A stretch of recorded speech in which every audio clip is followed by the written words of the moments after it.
North Lawndale Community News Podcast. We're here with newly inducted State Senator Lakeisha Collins. Formerly, she was the state rep for the 9th District. Now she's the senator of the 5th District of the state of Illinois. Hello. Hi, how are you? And how are you doing today? I'm doing wonderful. Great. Thank you for being on our podcast. We know this is a busy summer and the end of summer, and you're in transition from state rep to state senator. So kind of tell people about state senator Lakeisha Collins. Ooh, thank you, Isaac. So as you know, I was the state representative for the 9th District, which covered North Lawndale, the West Loop, and then the near North Side. And, you know, my role as state rep is to two main functions, legislate and appropriate. State senator is the same thing. The difference is that my district doubled. So I went from about 100 and maybe 10 or 11,000 to 200, maybe 17,000. So it's somewhere along that line. So state senator represents 2 state rep districts. So now my district covers communities like West and East Garfield Park, little sections of Austin. I have the entire 27th Ward, which you would have, you know, the Greektown, you have more of the West Loop area, and then we move further up towards a little bit of Bucktown, I think like a little land of Wicker Park. I mean, it's very diverse. Right. A lot more responsibilities, but it's nothing I cannot handle. And it's been wonderful because I've been, you know, talking to constituents on the door, introducing myself as a new state senator, gotten a lot of positive feedback. People have either heard of me or seen me at different, you know, meetings or on TV. And so they were just really impressed with the work that I've done as state representative and look forward to the work and community building that we'll do together as their state senator. Hey, this is a logical step from state rep to state senator. And you mentioned that your constituency has doubled. Has your budget doubled as far as staff to be able to handle the double workload? So it's an extra $30,000 for the budget. State reps, we had an allocation of 170, but that includes the rent, salaries for staff, and then office supplies and things like that, any miscellaneous stuff with the office. With state senator, it did extend it a little bit more, so I think like 214,000, but it's still not enough when I think about wages for, you know, my staff that I hire. So we did add on a new staff person. I'm looking to try to figure out a way to get another person added on. And then the district office, currently it sits on the west side of North Lawndale, but because the district is so big, I have to figure out how do I get another office in a different part of the district so that all of my constituents have access to me. Because everyone can't make it over here to North Lawndale. And where the old state senator's office, the former state senator office was located, it wasn't accessible to our constituents at all. You know, no one could really make their way there. So I'm all about being accessible, and so I'm thinking about the next move for that.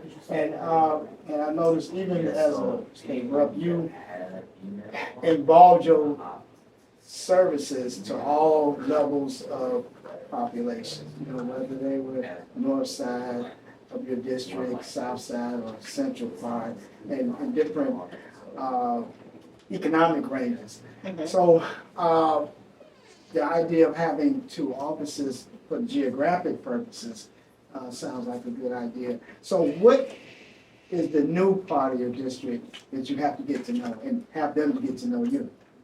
Well, that's the 10th district, and so that's where you have the biggest needs like Garfield Park, West and East Garfield Park, and then there's still that near North Side area in the 10th district that needs to get to know me. I do have allies in those different parts because I've been a part of a lot of different organizations, met a lot of amazing people along the way that I'm also connecting to.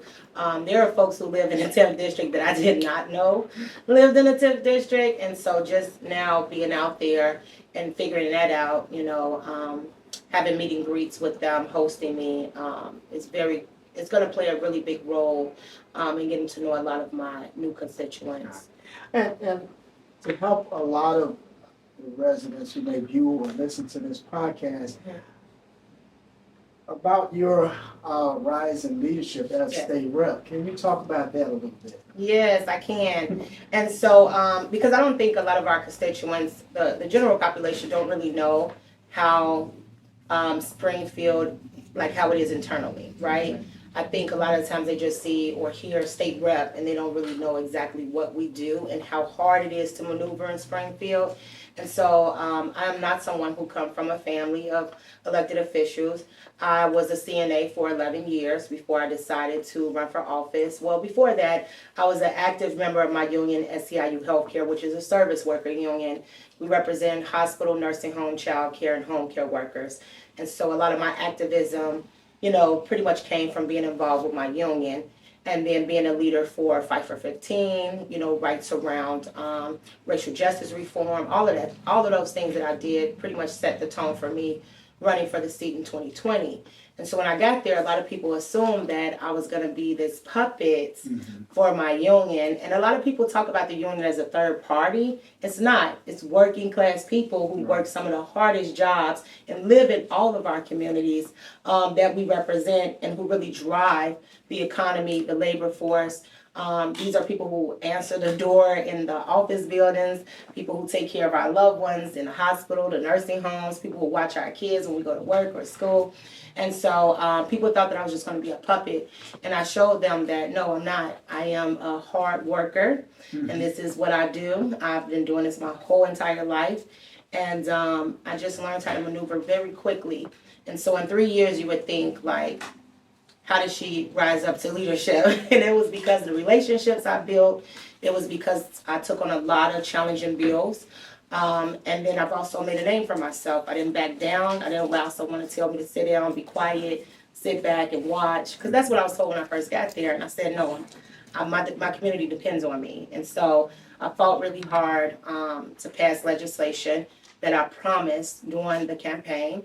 And the many people that I talked to on the doors, the greatest need is in North Lawndale and also in Cabrini Green. And so I took all of those lived experiences, my personal lived experience as a former youth in care, someone who used to couch surf because I was homeless, someone who experienced child abuse from all levels that you can think of, someone who was a low-wage worker trying to live off high rent, looking at eviction notices left and right, and someone who was just fed up with the way our government ran. And so I wanted to give people a different experience with how to engage with their government officials.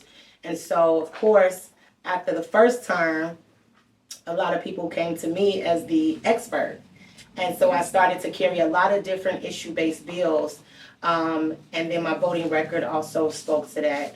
And so my caucus members of the Black Caucus, they elected me as their chairwoman, which is sometimes, a lot of people say, how did that happen? And I think it was because building the relationships with them, understanding that each individual have a different interest, but that we all cared about the same thing, and that's the liberation of the Black community.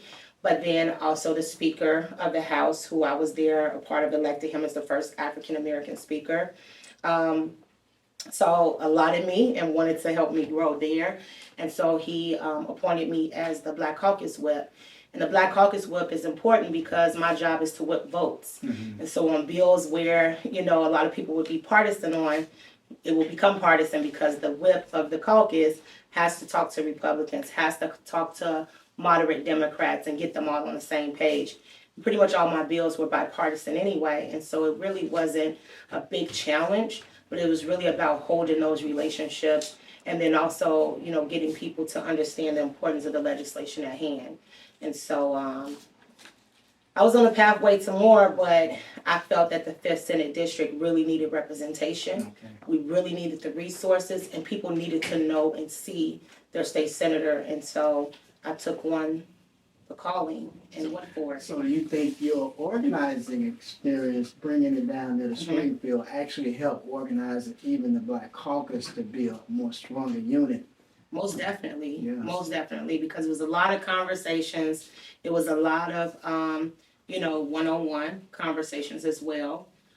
Standing up for people and not just asking for a vote, but actually doing the work prior to running for the chairmanship. Okay. And so that's showing up to their events, that's donating, that's defending them when they were, having issues, or, being a resource to them as well. And so when it was time to do it, it wasn't really an issue with that. And so that's how I kind of do the work that I'm doing now as a state senator. It's being there when people, need you the most, but also being there when they don't, and just letting them know that, hey, I'm here. I want to work with you. We got work to do. And I see you got one of my favorite scriptures on the wall. Have I not commanded you, be strong and courageous? Do not be afraid. Do not be discouraged, for the Lord your God will be with you wherever you go. Yes, I owe that to my community coordinator, Ms. Zan. She placed a lot of scriptures in my office because she sees firsthand a lot of the stuff that I'm going through, but she keeps me lifted. And so I look at these scriptures every time I come to the office. And that's out of the book of Joshua. Mm-hmm. Yeah, when God was telling him when he took over from Moses. And so have you talked with the former Senator Patricia Van Pelt for during your transition about things going forward? Yes, I did. I talked to the former senator several times, and she did tell me that she felt that I would be, the perfect choice. Right. But that she wanted the people to decide too. And so I think when people think about appointments, they think that you're handpicked. I had to work for it. I had to work hard because you got to talk to all of these different committeemen across the district. Mm-hmm. I think it was like 14 or 15.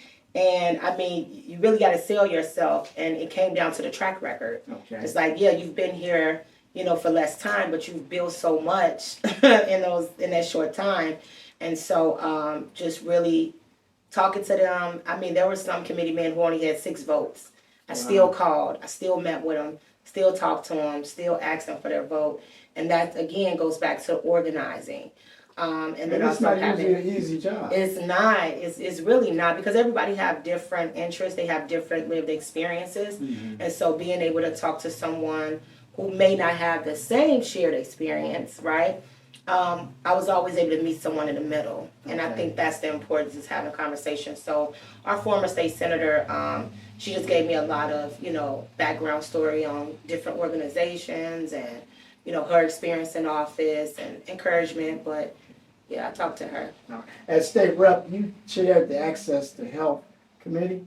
I did. I chaired the Access to Healthcare. And so, moving to state senator, what are some of the committees that you're going to be seeking to be involved with? So I don't have my actual committee assignments just yet, but there is some coming down the pipeline that I think people will be happy that I'm on.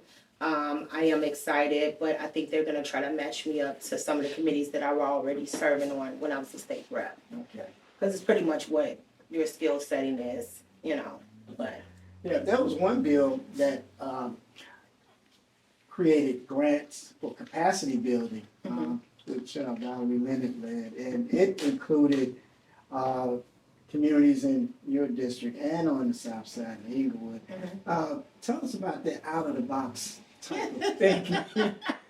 So one of the things that I heard a lot from a lot of the not-for-profits in the district, specifically on the west side, is that they felt like they didn't have,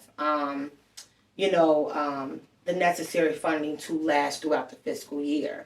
So these organizations are doing some incredible work, but they just didn't have the capacity to hold a lot of the, to reach as much people as possible. And so Valerie Leonard, I've been talking to her for a long time since I got in office, and she's just such a smart woman. And so when she talked to me about a lot of the work that she was doing, I'm like, we should do something about that. Okay. And so, I mean, there's organizations all over who are brown, black, but they don't necessarily have a grant writer. They don't know how to build their non-for-profits from the ground up. Some are in these umbrella chains where they get trickle-down funding, which is something that I broke apart when I got in, because I, again, listened to the constituents to make sure that people can get their individual funding. Because when we think about public safety, when we think about the well-being of our youth, we have to think about it in a way where there's actually resources there, but there's bodies on the ground that can handle it, but also there's funding to last. And so we got together, we talked, she mapped out a plan, she came back to me with a whole proposal, and I implemented it. I implemented it. And so it expanded. And I think that was one of the best decisions I could have made as a legislator. And that's what we're supposed to do. That was fantastic, because I've been in the nonprofit world for almost 25 years, and that has always been some of the things that I've seen. Grassroots organizations that didn't have those resources that they needed to grow their own organizations, and that's a trouble enough when you're also trying to go after funding, that you also got your internal infrastructure has to be built up. So what are some of the other bills that you fought for as a state rep that you're proud of? Oh, that's I know there's a lot of them. It's a lot. And a lot of times I just don't really give myself a lot of credit. So I did a lot of reform around DCFS because that's a really big issue, and I lived in that system, so I understand it from the front to the back. Giving youth their voice back. Some of the issues that I personally experienced versus what I've heard on the doors as well, I just brought it to legislation. And so there's a 24-hour notice where a foster parent can put in on a child and say that they can no longer take care of them. I knew that my foster parent was abusing that because I was switching siblings left to right. It was like a revolving door.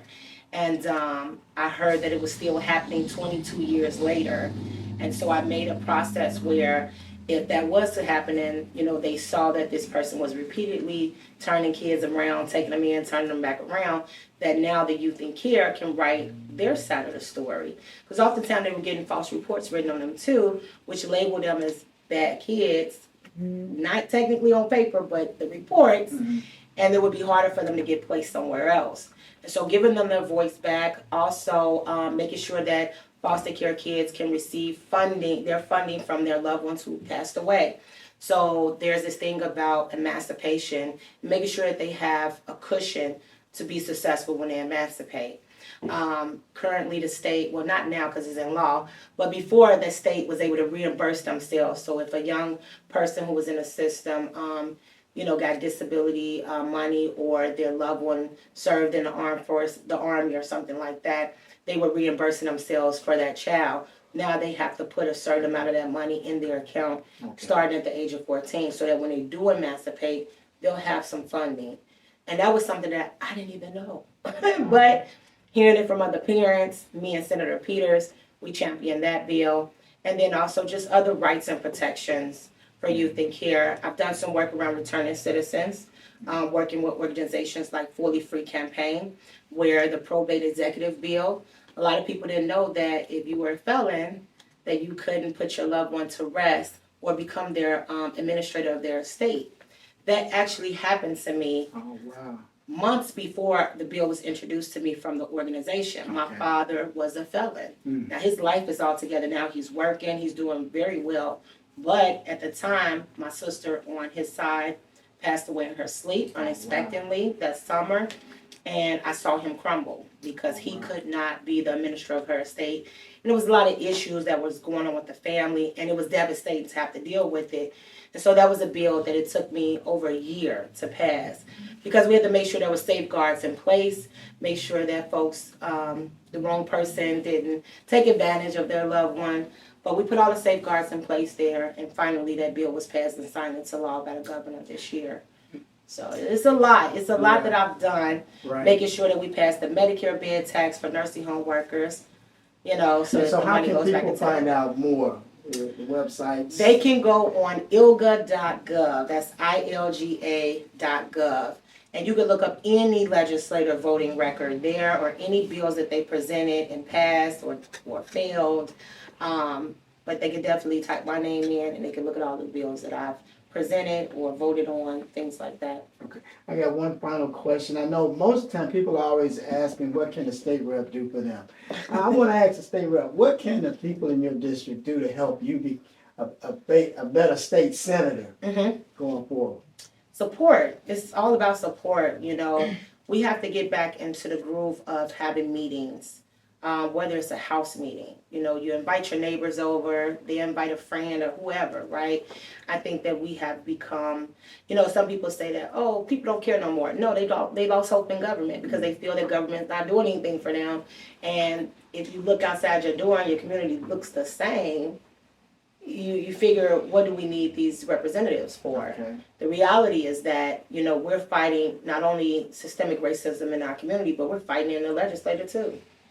I You know, know? former state senator Ricky Hendon used to Mhm. have weekly meetings. I'm not putting that on you. How often would you? Back in the day. Back in the day, and that helped educate us about Oh, state yes. government so Yes. much. That So I definitely need help. The district is bigger. I do have limited staff. okay. And so just having people who are invested in, you know, our state government Okay. that want to help, and just volunteer some of your time too, we can host those meetings, Okay. right? Sure. But my staff is already stretched I right know. now. And so just going back to those days of having those weekly meetings or monthly meetings where we're updating folks, and people can request meetings. Just help us organize and set them up and get the people there. You know, there's no meeting too small or too big that we can't handle. Okay. But people need to know and be more involved in state government because we actually make the law and we appropriate the state funds to run the state. And people need to be correct on the information. There are a lot of people out there who give out false information just because they sound good. They'll tell you something about a bill. It's bad, it's bad, it's bad. But you got to talk to the person who actually read the law or created it, which is the lawmaker, to understand. And a lot of our meetings, whether it's the subject matter hearing or the debates around the bill so you can get the facts, are public. Okay. People don't know that, but it's public.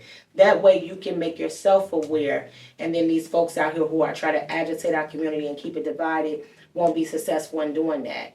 And so I've spent a lot of time explaining to people about the bills, why I voted on certain bills, because they're getting all this misinformation from right-wingers on the internet, and then also from people who look like them, who, you know, have this hate-filled heart and Right. don't necessarily care, and they're trying to do their own personal thing, but our community needs to be more involved in that. Well, State Senator Keisha Collins, we want to welcome you to your new position. Thank you. Thank you for being on our show today, and my staff here, Matavia Patterson and Giovanna Johnson. Did you all have any questions that you wanted to ask?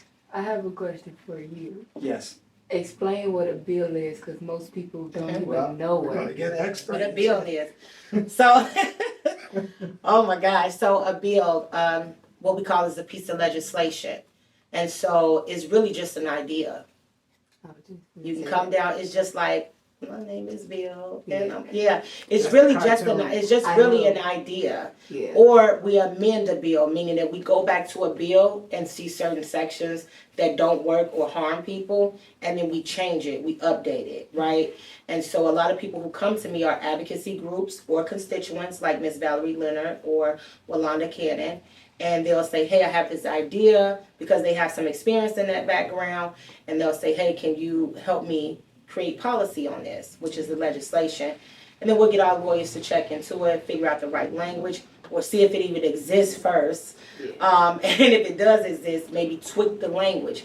It may say something like may, and we could tweak it to say shall to put more push behind the bill.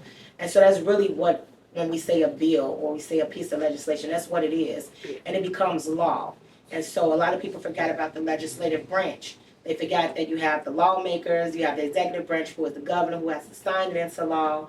And like when we go back to Springfield in the fall, we're going to veto. These are bills that the governor may have veto or did a mandatory veto, which means that if it's a mandatory veto, there's certain things in there that he just does not agree with, or the advocates who have reached out to him do not agree with, and the majority has said this needs to change. And we can go in and either vote yes or vote no, vote it down or override it. And so, you know, the police play a part, our officers play a part in that too, because we make the law, they are supposed to enforce it. And so, yeah, I want to get back to that, to making sure people understand that protocol. There are so many issues in our in your district, Mhm. and we talk about crime and health care. In a probably a lot of people gonna say, well, why do they talk about crime? Mhm. So kind of give us your take on the crime levels in the district. Yes. And so, public safety. It looks different on both ends of the district. In the black community, you're looking at shootings, you're looking at robberies, you're looking at, some of everything. It's based on poverty. At the end of the day, poverty, the environment that they're forced to live in. When you go to the northern part, the near north side of the district, it's more wealthy, more, affluent. And their public safety issues are, we need more police because there's a lot of robberies. You might have isolated shootings here and there, but it's still a public safety issue. I've been hearing this for years, right? I'm not gonna give away my age, but if you don't fix the issues in the communities that are being deprived of resources, you're gonna have that at your front door. And that's kind of what we're seeing right now. You have, people, whether they're young or older, who are literally walking down to the next community and they're seeing wealth. They don't have it in their own community. So every year I take interns on an internship because I want them to see the imbalance throughout the district. It's a serious thing. It's nothing new. But we're going to continue to see that if we're not investing in the right places. Correct. And so when we're talking about housing, we need to make sure that there's affordable, real affordable housing, because I don't think people are understanding what that really means. The requirements for affordable housing for Cook County is totally different from community by community in the city. Correct.